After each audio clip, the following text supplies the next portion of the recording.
Hey guys, welcome back to my channel. In today's video, you're going to follow along with me as I start to finish install this wig from Unice Hair Company. Let's get right into it. Back to the thing. So like always, I have my wig on this little, what's it called, wipe. I use like a wipe because it's stretchy, and I just put that on my canvas head. This helps me see the knots when I'm plucking. And since this is going to be hair that's going to end up wetting later, I'm just going to go ahead and wet the hairline. You can either use a hot comb, whatever floats your boat, but I'm going to use water.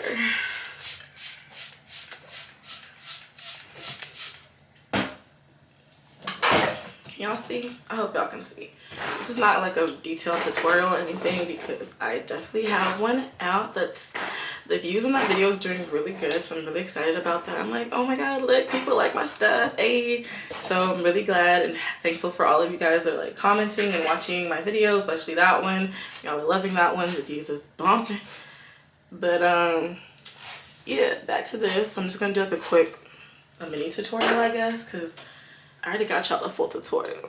This is more of a casual install. I hope you guys are liking this type of video where I'm not like, you know, too formal with you and just walking you through the process in a more casual way. Don't worry, I'll have more like in-depth tutorials coming out, but you know, sometimes I just get tired of just like, you know, just doing like a whole voiceover so that type of thing. I feel like sometimes it's kind of nice to just talk to you guys and just chill and, you know, go through the stress of getting these wigs together with me. So first we pull out the hairs in the front. I'm going to use my baby hairs. Once I pull them out, there's my tweezer. I like to go in, I'm going to get up. It's important to find a good angle for you to pull the hair because you need to be able to control how you're pulling the hair. I like to make sure I'm grabbing the hair back. Sorry, y'all, I still got this tonsillitis that I'm dealing with, so excuse my voice. And once I got a nice pull, I just go in my tweezers and make sure I'm pulling from the root and just, you know, pluck all about. And see how I'm not plucking in the same area? You don't want to do that because you will get bald spots in your hair. One thing I've been trying these days to really improve for my plucking is to really focus on pulling those knots. Like if you can really make sure you're pulling the knots like from the root and not just the hair, that's how you get like a very clean looking pluck.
And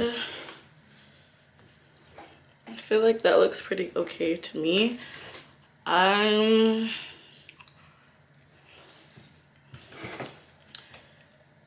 If I want to be a little bit risque, I'd go in and like pluck the front a bit, but I feel like this looks pretty fine to me because I don't want to over pluck. But honestly, let me just do a little bit just to clean it up just a bit. Just a little bit, nothing. Alright, that's good. Okay, cool. So I'm gonna go ahead and do the other side and come back to y'all. Okay, so I'm done plucking. I feel like I plucked this side, the off-camera side, but the on-camera side. But that's honestly what happens all the time. I don't know. I don't know if I'm getting camera shy or something. I always feel like I don't pluck the best when I'm on camera. I'd be nervous. She'd be nervous, you know. She a little shy. But now I'm gonna go ahead and be extra and try to like clean up the look to just make it easier for me to install.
So I went ahead and just tinted the lace, and I figured out this is a Swiss brown, not a HD. I keep saying HD for a lot of wigs, they're not HD. This is just a light brown Swiss brown. This is a light brown Swiss lace, and I went ahead and tinted it. I tinted it using this Makeup Revolution concealer, shade C13. First, this cut off. I was looking more into the specs of this hair, you know, and I realized this hair was $300 and something. And at first I was like, wait, hold on, that's a bit overpriced, $300, especially given the fact that this is 150% density.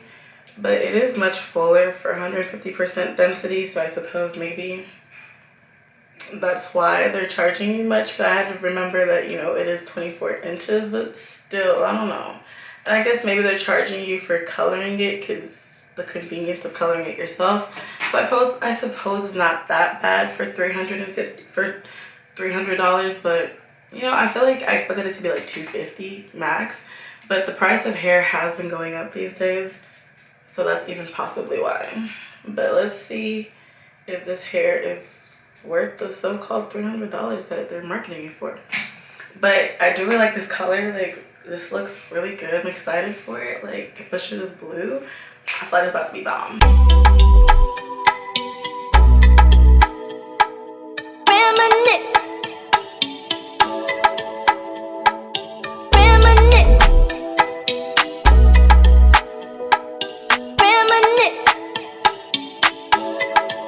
Reminiscing about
So I'm back looking like a little monster.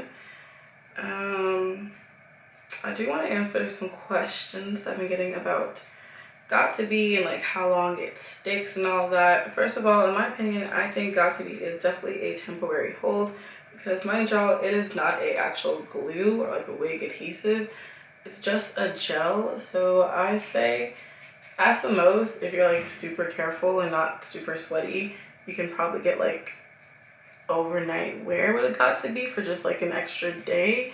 But even that, not the best. Like, literally, I feel like Got to Be is meant for just like, you know, you want to put the wig on for the day, the occasion, and take it off at night. You definitely cannot swim in it. If you work out in it and sweat in it, it's going to slide off. Even taking hot showers, all of that, you can like try to be careful, but yeah, it's a temporary wear.